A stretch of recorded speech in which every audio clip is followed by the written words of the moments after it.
Banjara లంబాడీలను ST జాబితా నుంచి తొలగించాల్సిందేనని ఆదివాసీ student forum అధ్యక్షుడు బట్టు వెంకటేశ్వర్లు డిమాండ్ చేశారు. ఈ మేరకు ఉస్మానియా యూనివర్సిటీలోని ఆర్ట్స్ కళాశాల వద్ద ఆదివాసీ స్టూడెంట్ ఫోరం ఆధ్వర్యంలో ఈ కార్యక్రమం చేపట్టారు.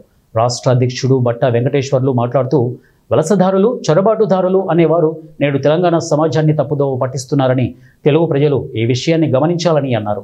ఆదివాసీలకు రావాల్సిన అన్ని అవకాశాలను వారు తీసుకొని అన్ని రంగాలలో అభివృద్ధి చెందారని మండిపడ్డారు. అలాంటి వారు నేడు మా అస్తిత్వాన్ని కూడా దోచుకోవాలని చూస్తున్నారని ఆరోపించారు. మా చరిత్రను ఎక్కడ చూసినా కూడా ఆదివాసీల పోరాటాలు కనిపిస్తాయని పేర్కొన్నారు. గమనించాల్సిన అవసరం ఎంతైనా ఉంది. ఆనాడు 1976లో 2% ఉన్నటువంటి యానాది ఎరుకల లంబాడి అనేటువంటి వాళ్ళు ఒక GOMS నెంబర్ 149 ద్వారా DNTలుగా ఆన్ రిజర్వేషన్ ఫార్ విత్ అనేటువంటి ఎడ్యుకేషన్ పర్పస్ గా అవకాశం కల్పించినటువంటి DNTలు ఈ రోజు 4% ఉన్నటువంటి తెలుగు రాష్ట్రాల్లో ఉన్నటువంటి ఆదివాసీ ప్రజానికానికి ఉన్నటువంటి రిజర్వేషన్ కి సంబంధించిన మొత్తాన్ని కూడా కుట్రపూరితంగా విద్యా అవకాశాలు, ఉద్యోగ అవకాశాలు, ఉపాధి అవకాశాలు, రాజకీయ అవకాశాలను కూడా ఈ రోజు ఉపయోగించుకొని అన్ని రంగాలలో అన్ని విధాలుగా వాళ్ళు అభివృద్ధి చెందిందే కాకుండా ఈ రోజు మమ్మల్ని మా యొక్క అస్తిత్వమైనటువంటి మా సంస్కృతి సంప్రదాయాలు కూడా ఈ రోజు మా అస్తిత్వాన్ని కూడా ఆక్యుపై చేసుకొని కుట్రపూరితంగా ఈ రోజు మా అస్తిత్వమే ఒక ప్రశ్నార్థకమైనటువంటి ప్రశ్నించడం పడిపోయిన పరిస్థితి ఏర్పడతా ఉన్నది. అయ్యా గమనించండి, ఈ రోజు చరిత్ర ఒకసారి చరిత్ర పుటల్లోకి వెళ్ళినట్లయితే మా చరిత్ర చూడండి. ఎక్కడ చూసినా సరే ఆదివాసుల పోరాటాలు కనిపిస్తాయి, ఆదివాసుల త్యాగాలు కనిపిస్తాయి. ఒక రాష్ట్రం ఏర్పడ్డ ఆదివాసుల త్యాగంతోనే ఏర్పడుతుంది. ఈ రోజు మన తెలంగాణ ఏర్పడ్డదంటే ఈ రోజు మా దాదా కొమరంభీం దాదా ఇచ్చినటువంటి జల్ జంగిల్ జమీన్ అనేటువంటి నిదానంలో నుంచి పుట్టుకొచ్చిందే నీళ్లు నిధులు నియామకం. ఈ రోజు కూడా మాకు ఈ నీళ్లు గాని, నిధులు గాని, నియామకాలు గాని పోతపోయినా గానీ ఈ రోజు మా అస్తిత్వం కూడా ప్రశ్నార్థకంగా పడినటువంటి పరిస్థితి కనిపిస్తా ఉన్నది. ఈ రోజు విప్లవోద్యమం వచ్చినటువంటి వాళ్ళని ఆదివాసీ ప్రజానికము కడుపులో పెట్టుకున్నది, మేధావి వర్గాన్ని కడుపులో పెట్టుకున్నది, తెలంగాణ వాదులను కూడా కడుపులో పెట్టుకున్నటువంటి సమాజం ఏదన్నా ఉందంటే మా ఆదివాసీ సమాజం. త్యాగం అంటేనే మా ఆదివాసీ సమాజం. ఈ రోజు త్యాగం చేసినటువంటి మా ఆదివాసీ సమాజానికి ఇంత అన్యాయం జరుగుతున్నా గానీ ఈ ప్రజానికం ఒక్కసారి గమనించండి అడుగుతున్నాం. అయ్యా మా ఆదివాసులు అంటేనే త్యాగం.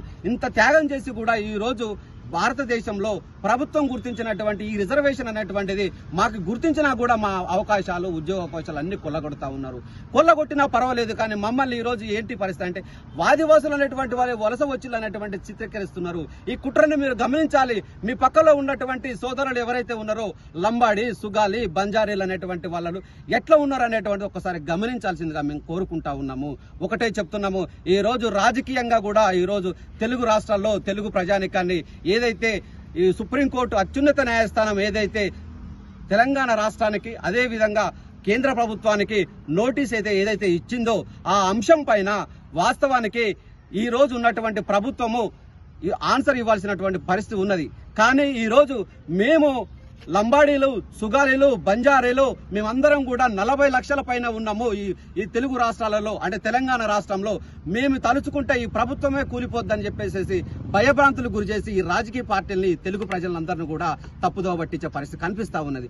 దయచేసి మిత్రులారా, ప్రజాస్వామికవాదులారా, మేధావులారా, మా త్యాగాలు ఈ రోజు ఎవరి కోసం మేము ఈ రోజు చేశాము. తెలంగాణలో మేము మా ఆదివాసీ సమాజం ఉంది, మా తల్లుల త్యాగం ఉంది, మా కుటుంబాలు కూడా త్యాగం చేసినటువంటి పరిస్థితి కనిపిస్తా ఉన్నది.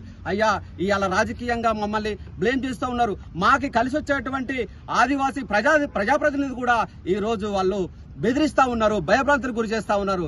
అయ్యా పార్లమెంటు సభ్యులైనటువంటి మాజీ సీతారాం నాయక్ గారు మాట్లాడుతూ ఒకటే అన్నాడు, మేము తలుచుకుంటే ఇవాళ BRS గవర్నమెంట్ ను కూడా కూల్చగలిగేటువంటి సామర్థ్యం కలిగింది.